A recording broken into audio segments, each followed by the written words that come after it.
Hey guys, Kid Aikino here with the very belated next installment to the Kaiju Binge. I'm back working remotely. I know my output was kind of slow there for a while my job was partially reopened. I should be able to get these out a bit quicker now, and it's a good thing too, because Godzilla vs. Kong is supposed to be coming out one of these days. Anyway, this time we've got a slate of films that's really all over the map. First up, we have Rebirth of Mothra 2. I really can't say whether I think this one is better or worse than the first one. I will say it's got less of the meandering feel of the first one. Instead of wandering around a forest while the monsters fight for most of the movie, the kids get chased around this crazy pyramid in the ocean. It's still very toyetic. Aside from the new monster Dagara and a couple of new forms for Mothra Leo, we've got this weird little Furby thing that can heal wounds by pissing on them. Your guess on what they were thinking there is as good as mine. There's still a lot of reliance on animated beams, though Dagara also has just regular cannons that don't require any animation, so that's Kawakita branching out, I guess. This one's honestly pretty forgettable. Next up, we've got Gargantua, a 1998 TV movie that's pretty clearly inspired by the imminent release of the 1998 Hollywood Godzilla film. This one has Adam Baldwin as a marine biologist doing research on a Pacific island with his son. Following some unusual tremors, 4 of some kind of prehistoric creatures appear on the island. An infant is discovered by the son, then a juvenile appears, then the smaller creature's mother appears on land and is killed, and finally the father shows up. These creatures are portrayed through what appears to be a combination of props and animatronics, plus some dubious CGI. What's interesting to me about this movie is how perfunctory everything in it feels. There's a vague family theme. Adam Baldwin's son has lost his mother. My mom's dead. And so he's sad when the mother monster dies, and then at the climax they're trying to help the reunited father and children escape back to this deep-sea trench. Family is already one of the most common themes you see screenwriters kind of fall back on to make stuff like this seem a little more substantial, as is environmental conservation, which you see a little of here as well, with the scientists trying to save the creatures from the military and the obligatory villainous hunter, this Machiavellian Kiwi surfer dude. But the movie doesn't really feel super into either one of these themes. It's just going through the motions because that's what you do in a movie. Honestly, that's kind of how the whole movie feels. It's not a terrible watch, but it doesn't really have anything to say or any particularly compelling vision behind it, except getting some ratings off the back of TriStar's insanely huge and all-encompassing Godzilla ad campaign. Speaking of which, hitting theaters the same day Gargantua premiered on television, it's Dean Devlin and Roland Emmerich's Godzilla. Honestly, you've probably heard a million times how bad this movie is, what a disgrace it is to the source material and all that, so I see little need to retread that ground when, to be honest, I don't really care. I've made my peace with this movie. It came out 22 years ago, and I don't even really give a shit about the whole it's a fine monster movie, it just shouldn't have been sold as a Godzilla movie angle, honestly. Being a Godzilla movie isn't some distinction a movie has to earn by meeting some standard of quality. I'm not really interested in litigating its legitimacy as part of the franchise when Toho and Sony already did that like 2 decades ago. With all that out of the way though, how do I feel about this movie? Well, it has absolutely earned its reputation as a big, dumb, crass, bloated, overlong, hubristic, generic blockbuster. That is what it is, and I don't blame anyone for panning it when it came out.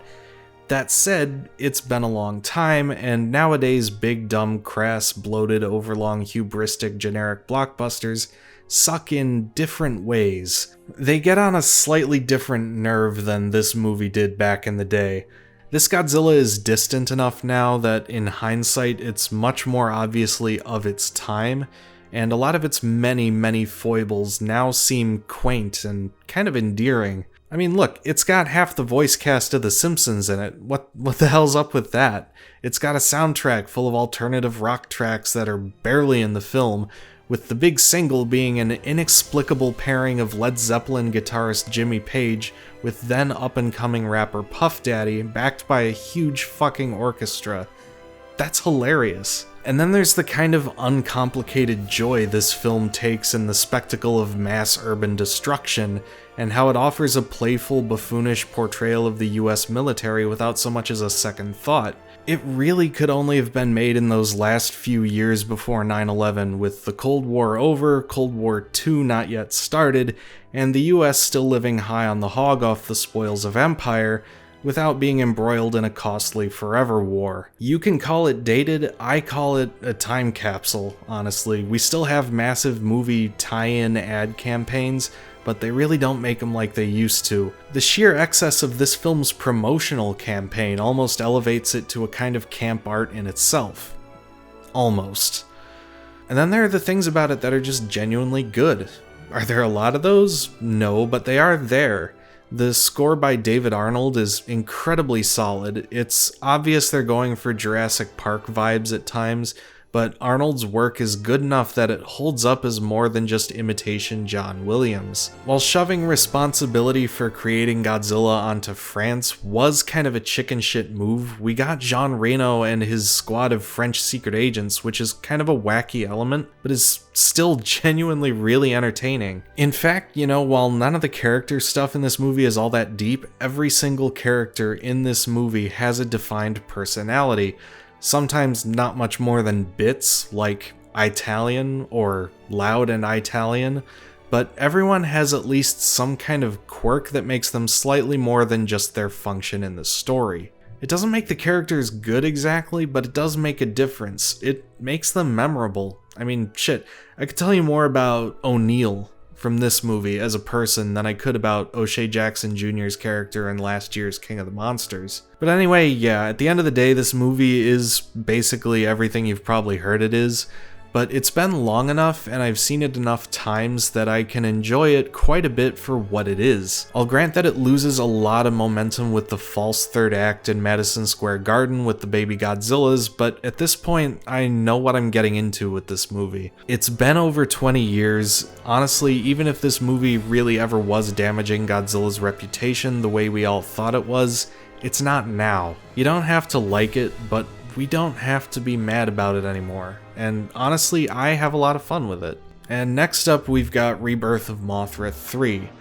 This is easily the best film of the Mothra trilogy, and yes, that is faint praise, and yes, I do mean it that way. This one's got a few classic ingredients for what Bogart might call a wow finish. You've got King Ghidorah, a redemption arc for Belvera, and time travel. It's ridiculous, but it's good fun. It does kind of share that false climax problem with the 98 Godzilla. It feels like it should end after Mothra Leo's battle with King Ghidorah in the Cretaceous period, but instead there's another battle in the present where we see two new forms for Mothra Leo because the toy line supersedes the narrative. All in all, this isn't a very good movie, but unlike the previous two films in the trilogy, I don't know if I'd call it really bad. And to wrap this episode up, we have a much more solid trilogy also saving the best for last, with Gamera 3 Revenge of Iris.